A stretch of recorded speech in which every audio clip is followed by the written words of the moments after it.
Le 24 mars 1939 paraissait dans le toujours excellent « Je suis partout » la critique de François Vineuil du film anglais « Pygmalion », texte intégral. Pygmalion fut en 1912 une pièce de M. Bernard Shaw. Il l'a rafraîchi lui-même pour sa mise à l'écran, en adaptant son dialogue à ces nouvelles circonstances. M. Bernard Shaw a 83 ans. Sa remuante vieillesse est enviable. On peut même reconnaître qu'une telle vitalité est une vertu. Ceci dit, le vieil Irlandais, au cours de sa longue vie, aura représenté bien des choses que nous détestons. Il y a des anarchistes dont la violence nous touche, peut nous être fraternelle, et que l'on s'en est d'une amertume terriblement justifiée par l'histoire de l'espèce humaine. Les cervelles en révolte sont loin de nous déplaire toujours, mais celle de M. Bernard Shaw aura été surtout vacillante. Sa crédulité devant les plus médiocres poncifs socialistes en est un exemple suffisant. Cet homme de petite intelligence a nourri des hargnes et des phobies innombrables, mais on lui a connu fort peu de vraie et puissante colère. Son besoin enfantin de surprendre les plus naïfs et les plus désarmés de ses semblables rejoint son irritante publicité, dont il est l'actif et astucieux agent. Ce professionnel du non-conformisme peut mettre en pratique une prudence presque odieuse. Ce moraliste n'a jamais qu'égratigné l'écorce des mœurs. Pygmalion a l'avantage de ne pas prétendre à plus, au moins en apparence. C'est d'abord une pièce sur la langue anglaise, telle qu'on la prononce dans la bonne société. Cet accent a toujours porté sur l'humeur de l'Irlandais Shaw.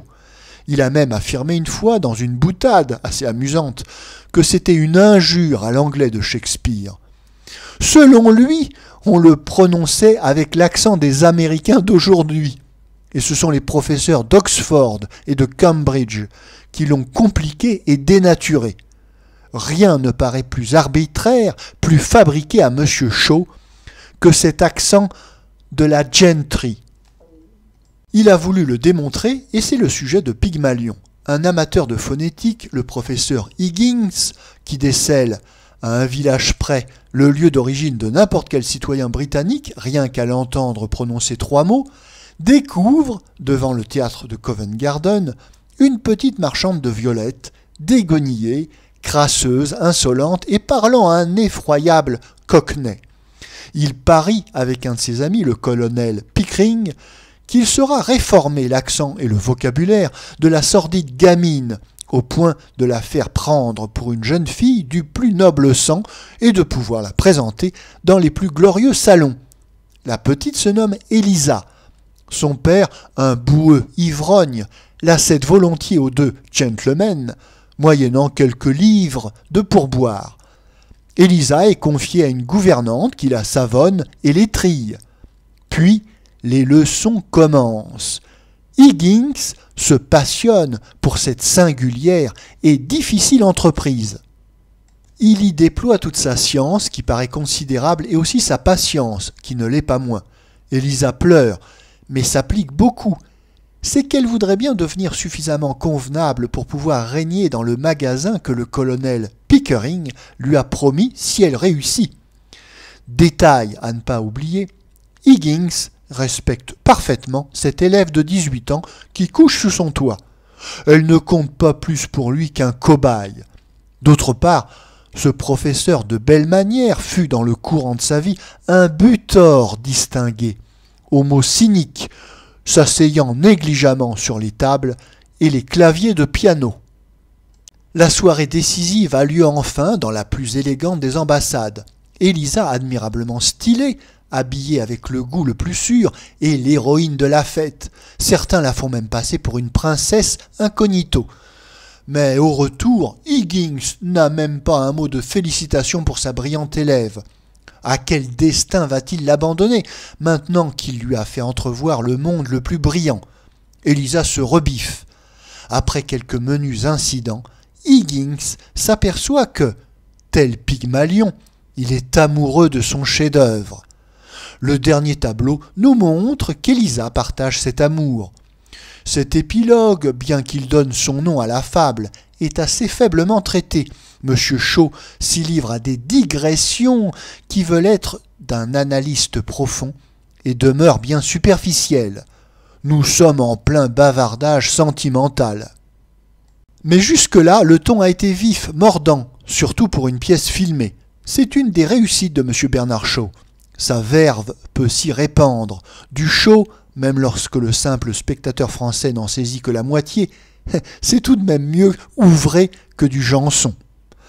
Les transformations d'un personnage sont toujours un bon ressort dramatique, d'autant que le rôle d'Élisa a sur l'écran une interprète très fine, Wendy Hiller, aussi typiquement anglaise que la pêcheuse de crevettes d'Hogarth. Cette belle vivante et charmante fille a su nuancer, par subtil degré, sa création. Une actrice de second ordre aurait cru marquer suffisamment sa métamorphose en changeant de robe et de coiffure. Avec Wendy Hiller, nous assistons à une vraie transformation morale. Lorsqu'elle est enfin une jeune fille du monde accompli, elle gardera une très légère raideur où le public pourra encore reconnaître qu'elle répète une leçon. Quand elle gravit en grande toilette l'escalier de l'ambassade, par son délicieux éclat, par l'angoisse qu'elle contient, elle arrive à rendre cette minute émouvante. Le rôle d'Higgins est joué très intelligemment par un des comédiens anglais les plus originaux, M. Leslie Howard. Il a du reste collaboré à la mise en scène, pleine de goût et de quelques ellipses rares dans ce genre du théâtre photographié. Toute la distribution est excellente. Depuis le truand qui vend sa fille jusqu'au colonel si correct et qui a un si bon sourire. Ce film anglais est en somme un spectacle agréable, d'un esprit certainement plus relevé que le commun de la production, bien qu'il soit signé d'un nom assez peu sympathique.